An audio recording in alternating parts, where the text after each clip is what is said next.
Okay, we're good to go. Okay, so I'm going to go over sociology of physical activity. So, what is sociology of physical activity? So, it has to do with a number of focal points on movements and activities inside of sport and behaviors in a sport. So, the breadth of knowledge has to do with the number of kinesiologists that perform this, as well as sociologists that identify behavior or social norms inside of a group. As you can see out from the pie chart, it's just going to give you an idea of what type of groups interact. So with the number of the groups, we're looking at biomechanics and then motor behavior type things that are seen. There is a number of things we look at for the history of physical activity when you look at sociology of physical activity, and they all play a good role in trying to figure out scholarly research that later on leads to how a person will develop those behavior traits or norms, ideas that come up in later on. So, what does a sociologist of physical activity do? There are different roles that they can have in the research setting. A lot of it's observational research, but there are some statistical analysis, stuff like that, that they provide in observational research, which sit higher on that hierarchy of scale. So, there is a big service they do to the coaching realm, and the coaches typically collaborate with each other in terms of understanding what type of goals they're trying to reach. The goals of sociology of physical activity has to do with how does the athlete value the sport? What are we looking at their life experiences within the sport? And what type of changes or behavior patterns occur because of the sport?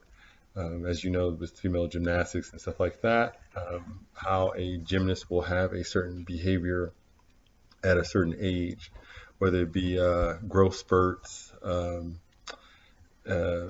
experiencing size differences. Those are things that are associated with those sports.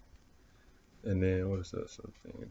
Oh, so the another thing I've wrote down here is just to identify some of the problems that we look at within inside of the sports.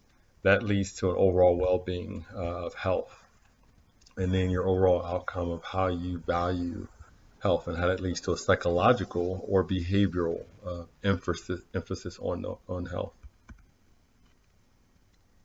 So over the years, there's been a number of athletes who've attributed to sport, and most of those in terms of different gender types, as well as the body types. And then this one is specifically talking about the female athletes that have been added into certain sports over the years. In the Olympic Games, as you see, they have risen since 1980. So just looking at this short 10-year span, we've noticed a significant increase in women's involvement in sports. And women's involvement in sports also has to do with looking at gender differences within the sport, which is another thing of a sociological, not necessarily constraints or issues, but involvements more so, because the constraints have to do with the women's pay, which we'll touch on in a second. So the history of sociology looks at different type of socioeconomic inequities. So when we think about gender differences or racial and ethnic inequities, those things tie into pay. They also tie into involvement. And we know a number of transgender personnel have involved themselves in sports. And how do we value that involvement within the sport? The same thing when we think about gays being involved as well as lesbian genders being involved in sport. Change the dynamic. It opens up our eyes to different races as well as sexualities. So on a global scale, when you look at sport like soccer, so the large scale involvement of soccer athletes tend to um, influence a larger audience because they're a global sport. Whereas baseball or hockey is not necessarily a global sport, so it doesn't influence that large of an audience.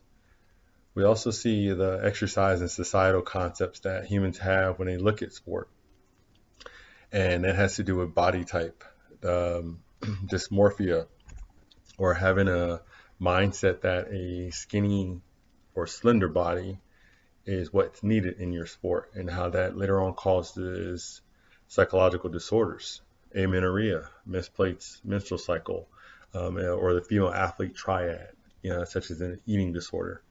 Those are the things that lead up until psychological disorders because of the social norms within the sport of thin is fast or thin is better to have. And if you look at our shot put athletes, typically larger bodies don't really translate to what people ideally think of what an athlete's supposed to be.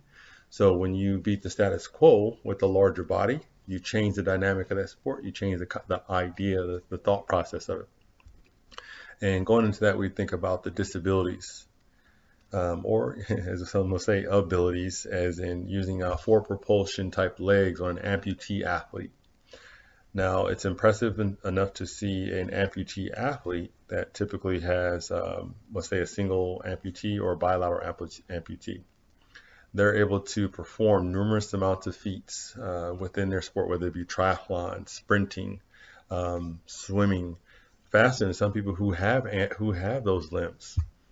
So those are the things that we look at within the activity, and what that does, it actually encourages sometimes people who don't look at activity as something they need to do, because a person who is disabled can perform, even disabled personnel climbing Mount Everest, or a triathlete with Down syndrome. Those are the things to consider when we look at disabilities and how they change the dynamics of our ideas of sport involvement. And last, obesity. So when we look at obesity as an epidemic around the world, we look at physical activity measures. How do people want to stay involved with physical activity, whether it be a walk or whether it be just trying to hike up a mountain? Those are the things that we think of. What are the social beliefs that a person would have that physical activity will do for them in health? Okay, so we'll start to talk about some of the research that is involved in sociology of physical activity. We're going to talk about how those research studies get disseminated, and then how the interviewing process and thematic analysis, or ethnography, sorry, ethnography is developed throughout the research process. There'll be some societal analysis and some historic analysis, not to overwhelm you with all the numbers that typically goes in with historical analysis. But I like to stay within a 10-year span so we can look at larger groups of numbers in a shorter amount of time. All right, I'm going to stop it right here and let you take a second for a breather.